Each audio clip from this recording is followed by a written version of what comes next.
Cérémonie poto chambongo totonga mozole ya Patriarche Antoine Gizenga na résidence Nena Buma. Capage TV.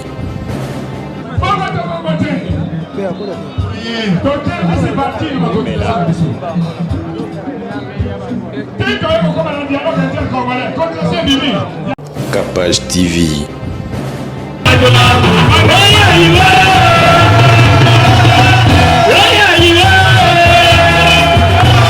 Capage TV.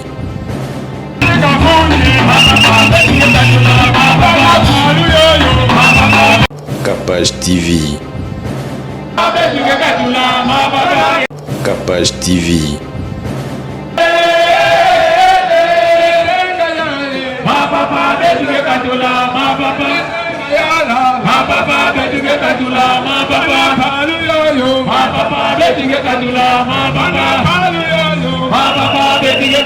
Capage TV. Azaro seka ke palu ekufa. Nzo wane palu ekufa te. Tala batu. Balakisi ke palu ezali. Organisation ezo kota lisusu makasi kolega tango ya azalaki. Capage TV. Capage TV. Sekona posa ya komona makila Congo Web. Cynthia Capache Airbag. Cynthia Capache.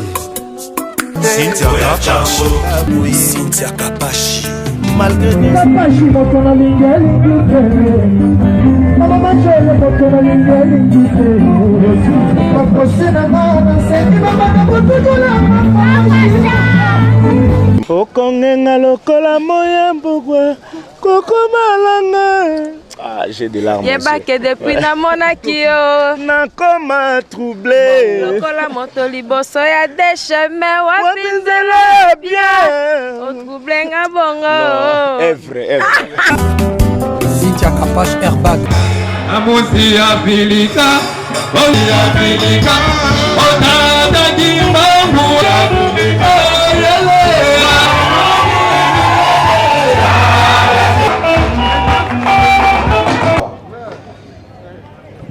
Calamité, Tozali côté les Bissa. Avant que secrétaire général, chef du parti Aïe, Azouama. Elingi Koloba, Antoine Gizenga Zana Bomoïte, hein Robert? Oui, Azana Bomo. Zana Bomoïte, hein? C'est quoi? Rapidement, Toloka mbonda wana ndenge la kaya ya muke wana yezaka mungu makasi wana. Signifié. À part awa ipa ineni mususu. ici est gentil. Ah ouais, ipa iwapi mususu. Tozaba Yaya. La partie ya mboka. Ok, na falu okukuta makambo nyaso. Okubwa boko Gizenga. Voilà, Antoine Gizenga. Antoine Gizenga. Il montait dans sa boîte à l'union sa montagne. Alors, Voilà, Yawana, Antoine Gizenga. Tata ya indépendance. A Conti. Tata ya indépendance. Yamina mekwisa Gizenga.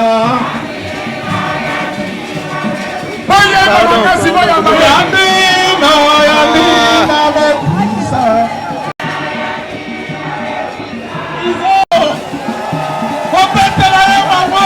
Le vénérable Opesa, Baoyo secrétaire général, chef du parti Aïe, qui disait à Monté, si ma Opesa est citadelle, avant de la tribune.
maloba epai na yo mpo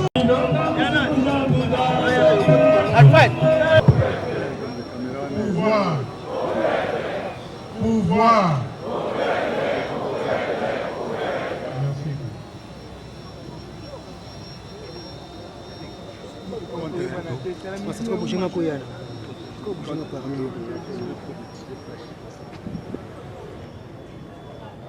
Camarades, militantes et militants, cadres et chefs des organes de base du parti Lumumbiste unifié, distingués invités, en vos titres et qualités respectives, le Congo ne doit plus être une forêt vierge où seuls les gros arbres s'accaparent des eaux de pluie, mais un jardin botanique où toutes les plantes ont la même chance d'être arrosées.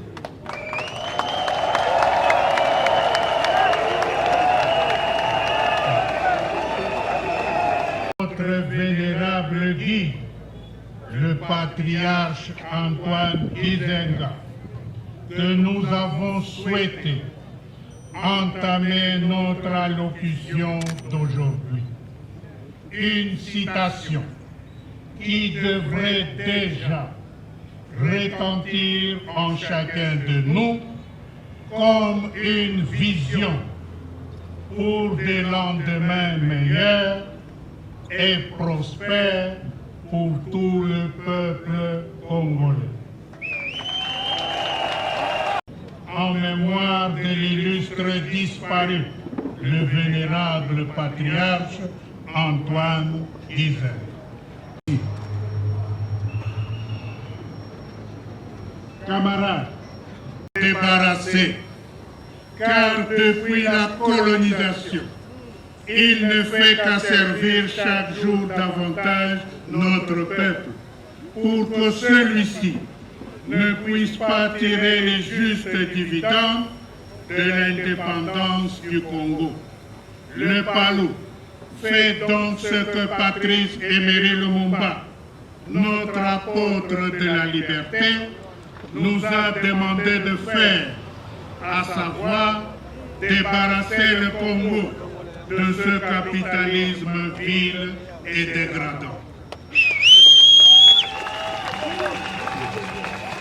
De base, nous ne pouvons en ce jour parler du combat de notre vénérable patriarche sans parler de l'actualité politique de l'heure.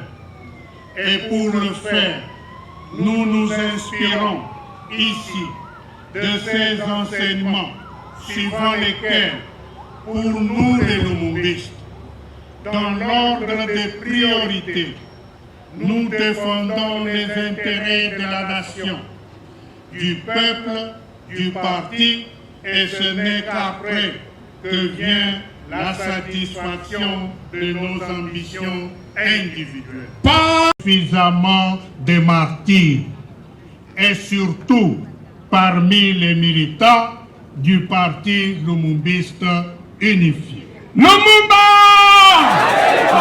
Lumumba! Lumumba! L'intérêt de la nation et son peuple. C'est d'ailleurs pour l'intérêt de la nation que le parti Lumumbiste unifié, en notre inébranlable foi dans la démocratie, nous avons ainsi été pour cela contraints à la fin que nous avons été rejoints, avait fait un choix politique réfléchi. Car encore, même dans nos rangs, malgré les de la vie politique congolaise, qui n'est pas d'ordre idéologique, n'est pas... Le peuple, Koba, afin et un idéal clair pour le peuple qui est le vrai bâtisseur de la ou de l'opposition n'est pas une identité.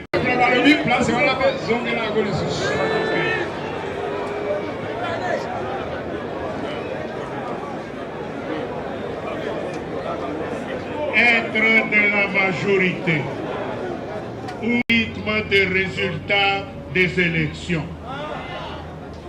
est une répétition par une des deux principales idéologies qui gouvernent le monde.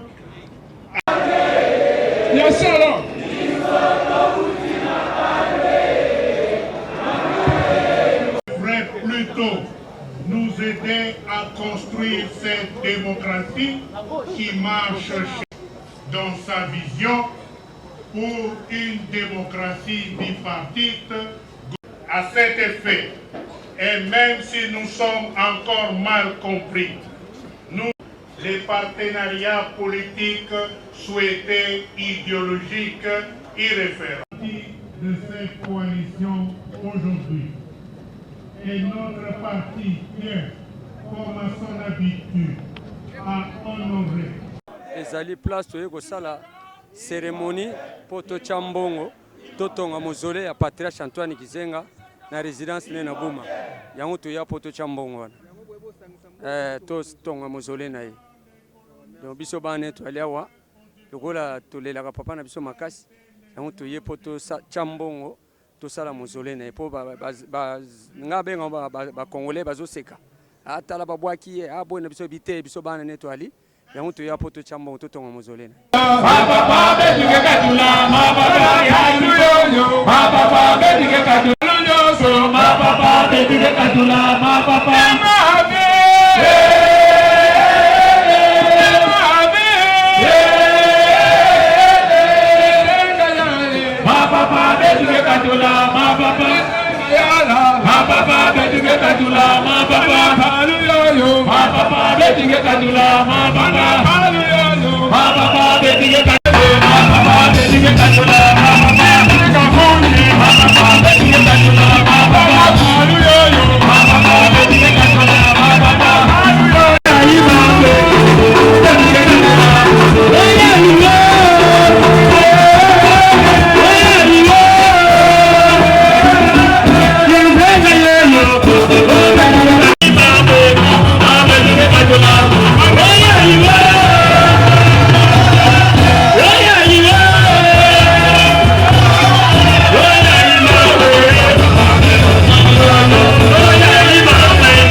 nalingi mpe koprofite koyebisa bacadre que après mululu oyo biso nyonso tozali kokende na Kindobo na Sele esika totika yango tozala ternitiere ya monene bongote mabele muke wana nde esalaka ternitiere ya monene nde biso bate bandonge nde biso ma vrai ndonge na 1960 59 bulletins. Quand on s'est dit ça, chef Andima qui dirige ça, pour Andima qui a fait ça dans la cotisation à maman. Il y avait ça, il fait ça comme la monnaie. Quand on doit parler, ça dit parler au Koufi. Mais, et tu n'as pas de cotisation. Camarade, pardon, Nobel. Tolingi ezali na ba camarade ba cadre ba kokipa ko la souscription soki omoni ke awa esika ozali oyaki na bakoki ndenge olingaki kopesa lukumu na Antoine Gizenga te osali souscription par la comptable ngai nakoya kotika autant.